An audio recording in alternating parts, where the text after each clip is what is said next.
تبارك الذي بيده الملك وهو على كل شيء قدير الذي خلق الموت والحياة ليبلوكم أيكم أحسن عملا وهو العزيز الغفور. Kembali kita akan melanjutkan pembacaan kitab Al-Fiqhul Muyassar Al-Babul Khamisah.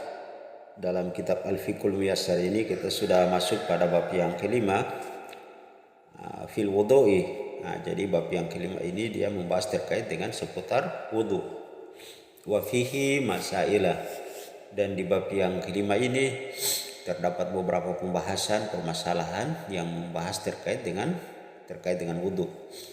Al-mas'alatul ula, pembahasan yang pertama atau permasalahan yang pertama pada bab ini dibahas adalah ta'rifuhu, yaitu definisi wudu, wa hukmuhu, dan hukum dari berwudu. Jadi ini pertama adalah definisi wudu dan hukum dari berwudu. Al-wudu lughatan. Kemudian pertama, wudu itu pengertian wudu lughatan secara bahasa mushtaqun, diambil dari kata minal wada'ati. Jadi mushtaqun diambil minal wada'ati, dari kata al wada'ati. Jadi itu wudu secara logo, secara bahasa diambil dari kata al-wada'ati. Apa itu al-wada'ati? Wahya al-hasanu wan nazafatun. Jadi dia pengertian dari al-wada'ati adalah al-hasanu wan nazafati. Keindahan wan nazafati, dan kebersihan. Jadi secara bahasa wudu artinya adalah keindahan dan kebersihan. Secara logo, secara bahasa. Kemudian wasyar'an, dan secara istilah wudu didefinisikan sebagai isti'malul ma' fil a'dha'il arba'ati wa hiya al wajhun wal yadani war ra'si war rijlani ala sifati makhsusatin fi syar'in ala wajhi ta'abbudi lillahi ta'ala. Jadi itu definisi wudu secara syar'an, secara istilah. Isti'malul ma', penggunaan air, fil a'dha'il arba'ati, pada anggota tubuh yang 4. Wahia, yaitu al-wajhun, wajah, wal yadani, kedua tangan, war ra'si, kepala, wa rijlani, kedua kaki, ala sifati makhsusatin syar'an, di atas sifat yang khusus sesuai dengan syariat, ala wajhi ta'abbudi lillahi ta'ala, dengan tujuan kita beribadah kepada Allah Subhanahu wa ta'ala. Jadi maksudnya isti'malul ma', penggunaan air, fil a'dha'il arba'ati, pada anggota tubuh yang keempat, itu wahyal wajhun wal yadan war rijlani war ra'si war rijlan, ala sifati makhsusatin fi syar'in, di atas tata cara makhsusatin fi syar'in, yang memang telah diatur secara khusus oleh syariat. Jadi pensyariatan wudu ini telah diatur oleh syariat. Maka tidak boleh kemudian seseorang berwudu sesuai dengan kemauan dia, kehendak dia, tidak bisa. Karena ini adalah sebuah perintah yang memang salah satu perintah telah diatur tata cara pelaksanaannya. Ala wajhi ta'abbudi lillahi ta'ala. Dia adalah salah satu, jika kita melaksanakannya maka tujuannya itu sesungguhnya kita telah melakukan ibadah kepada Allah Subhanahu wa ta'ala. Kemudian teman-teman sekalian, wa hukmuhu, hukum daripada berwudu. Annahu wajibun 'alal muhdisi, bahwasanya berwudu adalah annahu, dia wajibun, hukumnya wajib, 'alal muhdisin, bagi orang-orang yang berhadas, ya. Idza arada salat, jika dia ingin salat, wa ma fi hukmiha, dan segala ibadah-ibadah yang dipersyaratkan sama hukumnya. Maksudnya dipersyaratkan dia harus berwudu terlebih dahulu sebelum melaksanakan ibadah itu, selain daripada sholat. Jadi wajibun 'alal muhdisi, wajib bagi orang yang berhadas. Jadi itu hukumnya wajib. Iza arada salat, ketika dia mau apa? Ketika dia mau sholat. Sehingga kalau dia tidak lagi mau sholat, maka hukum wudu bagi dia tidak wajib, menjadi sunat. Yang diwajibkan kepada idza arada salat, kepada orang yang ingin melaksanakan sholat. Wa ma fi hukmiha, dan segala ibadah yang dihukumi sama hukumi sama seperti sholat. Artinya ibadah-ibadah yang dipersyaratkan kita tidak boleh melakukan ibadah itu kecuali berwudu terlebih dahulu. Seperti apa? Qattawafi, di sini disebutkan seperti melaksanakan tawaf. Kemudian yang kedua, wa masil mushafi, yaitu menyentuh dari Al-Qur'an. Nah, jadi menyentuh Al-Qur'an ini berdasarkan kitab Al-Fiqhul Muyassar bahwa tidak boleh seorang menyentuh Al-Qur'an kecuali dia dalam keadaan suci dari hadas. Nah, dalilnya berdasarkan firman Allah Subhanahu wa taala, la yamassuhu illal mutahharun. Tidak ada boleh yang menyentuh Al-Qur'an ini illal mutahharun, kecuali orang yang dalam keadaan suci. Adapun membacanya itu boleh, tapi menyentuh Al-Qur'an kalau kita dalam keadaan berhadas maka tidak boleh menyentuh langsung dengan tangan kosong kita. Harus ada sesuatu yang membatasi dengan hal tersebut. Kemudian teman-teman sekalian, al-mas'alatus tsaniyah, permasalahan yang kedua adalah ad-dalilu ala wujubihi. Dalil-dalil tentang wajibnya berwudu. Wa ala man yajibu, dan kepada siapa diwajibkan berwudu itu. Wa mata yajibu, dan kapan diwajibkan berwudu. Nah, jadi ini permasalahan yang ketiga, dibahas 3 hal. Pertama, dalil-dalil tentang wajibnya berwudu. Kemudian menjelaskan terkait wudu itu diwajibkan kepada siapa dan kapan wudu itu diwajibkan. Yang pertama, amma dalilu ala wujubihi. Adapun dalilu wajibnya, ala atas wujubihi, atas wajibnya berwudu adalah qauluhu ta'ala, maka Allah Subhanahu wa taala berfirman. Ini Quran surat Al-Maidah ayat 6. Kita bacakan ayatnya secara utuh, baru kita kemudian terjemahkan ya. A'udzubillahi minasyaitonirrajim.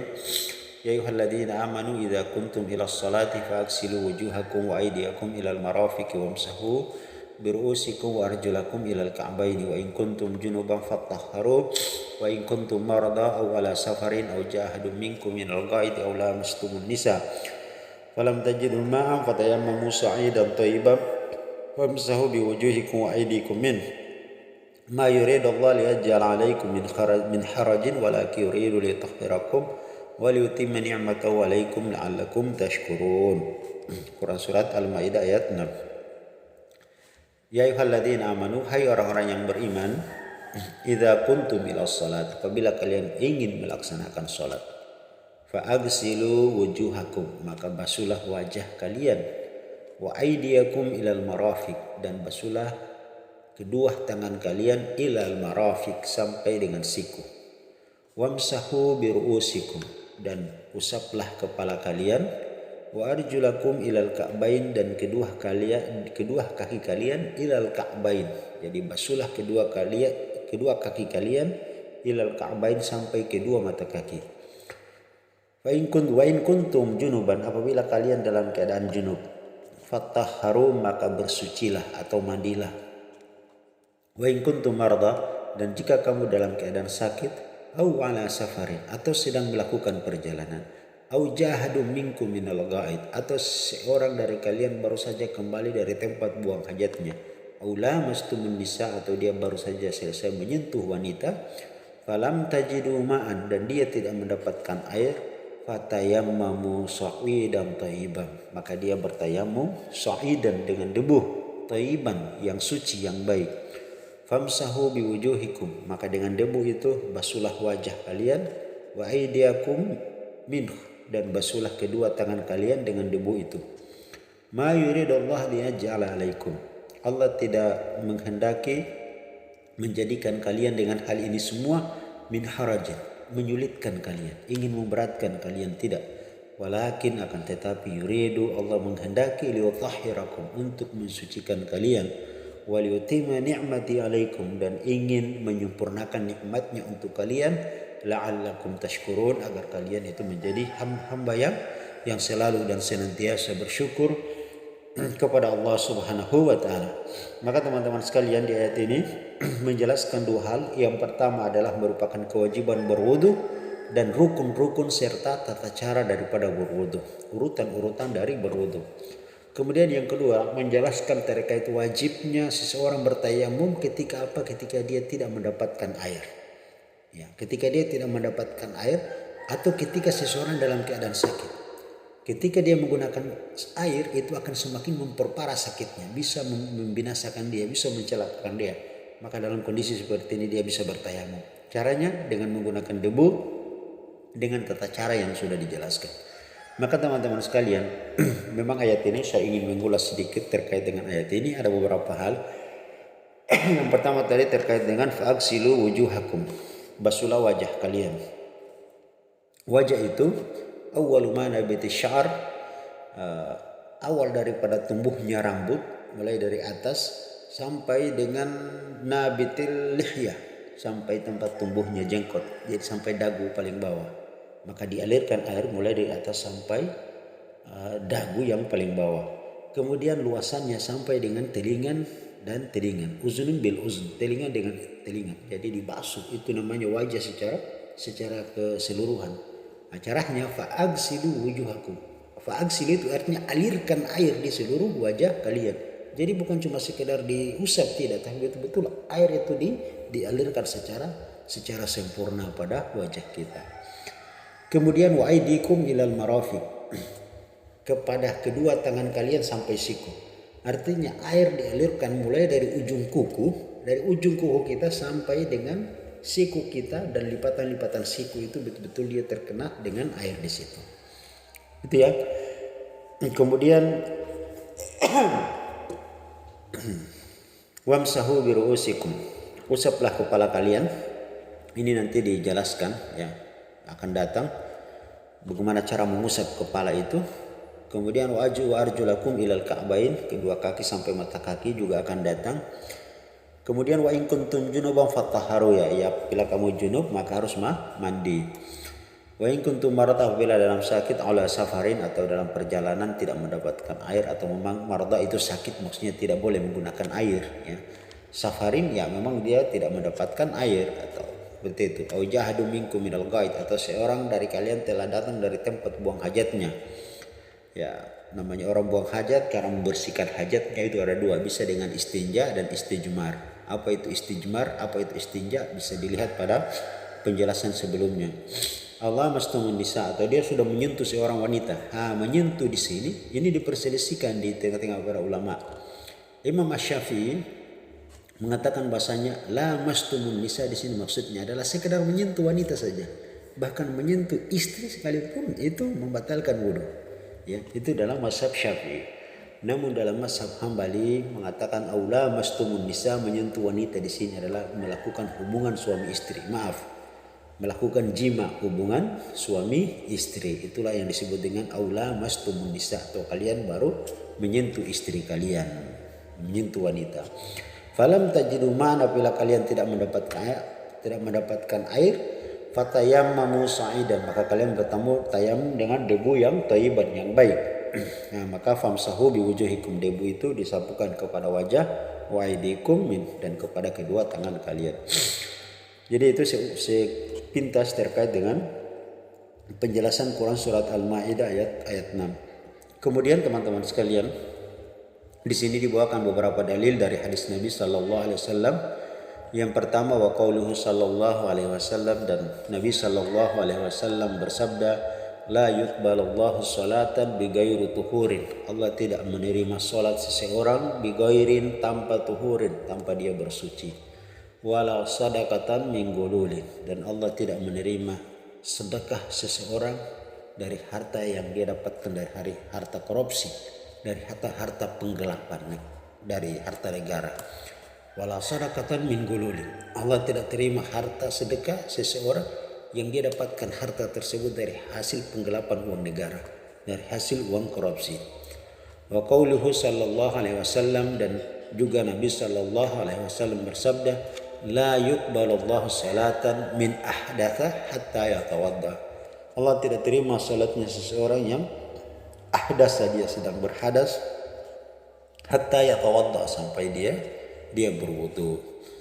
Maka walam yungkil, tidak didapati, tidak dinukil, an ahadin, dari seorang pun, minal muslimin, dari kaum muslimin, dari para ulama, Fi dzalika khilafun. Pada yang demikian itu terjadi khilaf, perbedaan pendapat.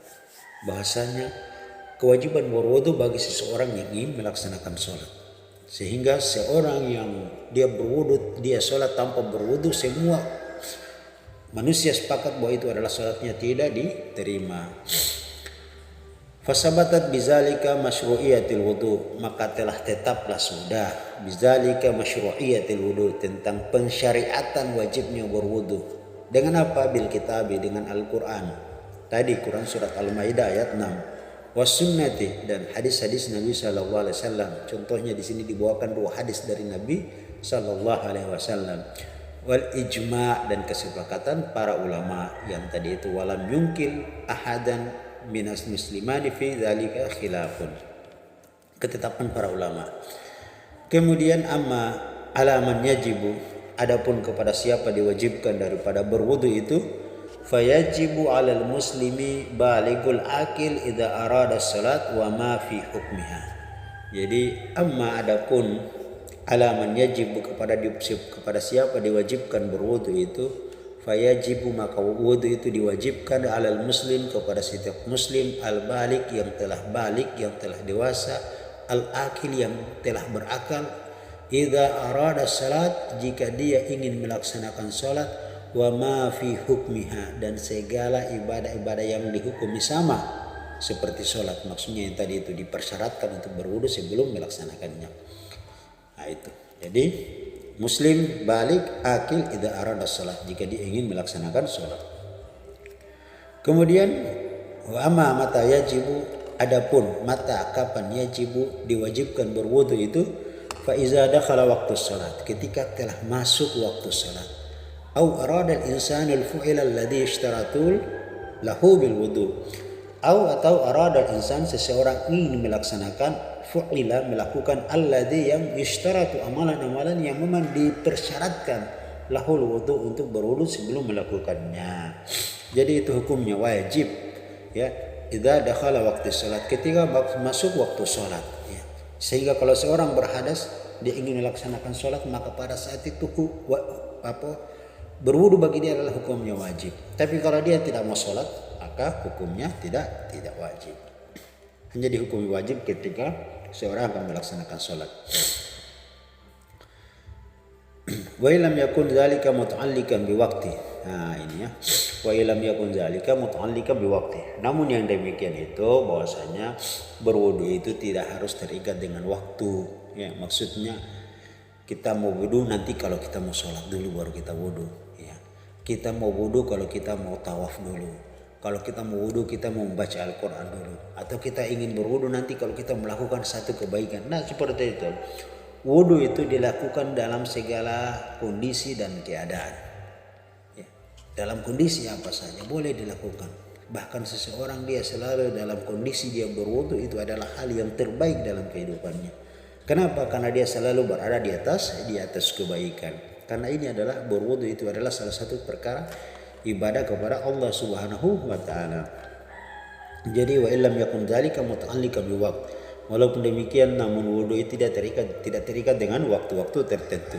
Kat tawafi, misalnya dia terikat dengan tawaf, mau tawaf dulu baru berwudu, wa mashil mushafi, menyentuh Al-Qur'an dulu baru berwudu, tidak terikat dengan hal yang demikian. Kemudian teman-teman sekalian, al-mas'alatus salisa, permasalahan yang ketiga adalah fi syurutihi, tentang syarat-syarat sahnya dari berwudu. Wa ishtaratu li sihhatil wudu ma yati. Wa ishtaratu, adapun syarat-syarat li sihhatil wudu, sahnya al-wudu, wudu ma yati sebagai berikut. Yang pertama al-Islam. Syarat yang pertama, orang yang melakukan wudu dia adalah seorang yang beragama Islam. Wal akil, kemudian yang melakukan wudu itu adalah orang yang berakal. Wat tamyiz, kemudian dia adalah tamyiz, maksudnya usia sudah bisa membedakan mana yang baik dan mana yang buruk. Fala yasihu minal kafir, sehingga tidak sah wudunya orang yang kafir, wala majnun, dan tidak sah wudunya orang yang gila, orang yang tidak sehat akalnya, wala yakunu mu'tabaran min sagiri alladhi duna sini tamyiz. Begitupun wala tidak yakunu mu'tabaran itu tidak dianggap, dianggap ya, sehingga wala yakunu mu'tabaran tidak dianggap. min sagirin, wuduhnya anak kecil, alladzi duna sini tamyiz, yang dia belum masuk duna sini masuk usia tamyiz. Usia tamyiz itu maksudnya usia anaknya itu masih di bawah umur 7 tahun. Di bawah umur 7 tahun maka itu namanya usia tamyiz. Maka tidak dianggap wudu orang anak yang seperti itu. Kemudian yang kedua, an-niyah. Ini penting. Niat dalam berwudu. Kenapa? Ada hadis innamal a'malu binniyat. Amalan itu tergantung dari niatnya. Hadis Umar bin Khattab. Innamal a'malu binniyat. Segala amalan, segala perbuatan kebaikan itu binniyat. Itu tergantung niatnya, harus diikuti dengan niat. Kemudian wala yushra'u talaffuz biha, dan tidak disyariatkan melafazkan niat. Tidak disyariatkan melafazkan niat. Tentu terkait dengan melafazkan niat ini saya sudah bahas pada video-video sebelumnya terkait dengan perbedaan ulama dalam masalah melafazkan niat. Imam Hanafi, Imam Maliki, Imam Hambali mengatakan melafazkan niat di dalam solat maupun di dalam berwudu adalah ghairu masyru', tidak disyariatkan. Fa innahu bid'atun, dia adalah bid'ah yang tidak ada pernah dicontohkan oleh Nabi sallallahu alaihi wasallam. Imam Al-Ghazali dalam kitab Ihya Ulumuddin mengatakan an-niyatu mahalul qalb, niat itu pekerjaan hati sehingga tidak perlu dilafazkan dengan niat. Sementara Imam Asy-Syafi'i mengatakan melafazkan niat adalah mustahab, sangat dianjurkan bagi siapa? Bagi orang yang ragu. Kenapa? Karena mereka berpendapat bahwasanya niat adalah merupakan lintasan hati yang sangat cepat, sehingga untuk menguatkan apa yang ada di dalam hati dilafazkan dengan lisannya. Tentu ini adalah perbedaan pendapat yang yang memang ada ya. Saya sudah jelaskan.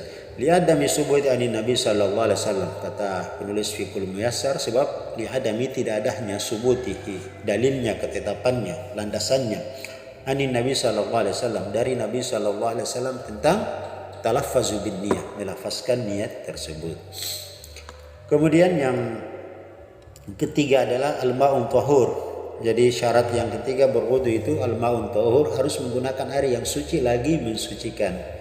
Apa itu lima taqaddama fil miyah? Kita sudah jelaskan pada bab seputar al-miyah, seputar air atau anwa'ul miyah, macam-macam air. Sudah dijelaskan apa itu al-ma'un tahur, air yang suci lagi mensucikan. Ammal ma'un najisun, adapun air yang najis, fala yasihul wudu'u bihi, maka tidak sah digunakan untuk berwudu dengan air yang seperti ini, air yang mengandung najis.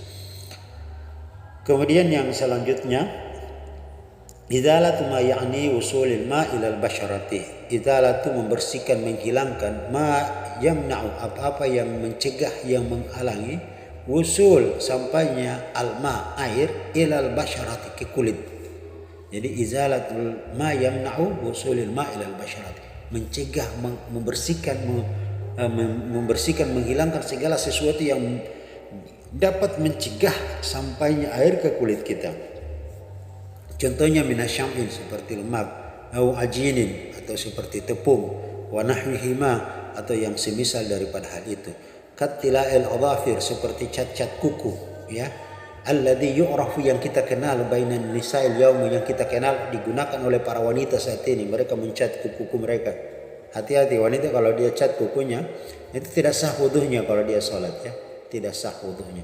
Begitupun menggunakan lipstik yang bisa menghalangi sampainya wudu ke kulit, bedak-bedak itu harus dibersihkan terlebih dahulu, dan kita pastikan betul-betul sudah bersih, dan kemudian air wudu bisa masuk ke ilal basyarati, ke kulit kita. Kemudian al-istijmar wal istinja, yaitu istijmar dan istinja. Apa itu istijmar? Kita sudah jelaskan adalah mashuhun, mengusap segala sesuatu yang keluar dari dua jalan, yaitu kubul dan dubul, dengan menggunakan at-tahir, mungkin mubahun, kal hajari, kasyafi, karena manadil waraki, itu kita sudah jelaskan ya apa itu istijmar. Kemudian al-istinja juga saya sudah jelaskan di pembahasan terkait dengan adab buang hajat dan adab-adabnya. Inda wujudi sawabi, jika adanya, ketika wujudi adanya sebab-sebab yang memang harus dia lakukan istimar dan istinja. Lima taqaddama, sebagaimana kita sudah jelaskan sebelumnya. Kemudian al-muwalat. Al-muwalat artinya berkesinambungan. Jedahnya tidak boleh terlalu lama. Nanti akan dijelaskan pada pertemuan. Nanti pada bab hal-hal yang wajib yang harus diperhatikan dalam wudu, ada itu di nanti pembahasan yang ke ini, masalah rabi'ah ini akan dijelaskan ya. Kemudian at-tartib. Tertib maksudnya dia berurutan ya.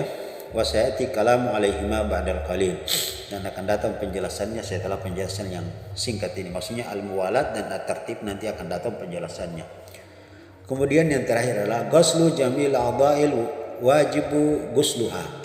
Ghuslu membasuh, mencuci jamil a'dha'i, seluruh a'dha'i, anggota-anggota tubuh, al-wajibu ghusluha, yang wajib untuk dibasuh.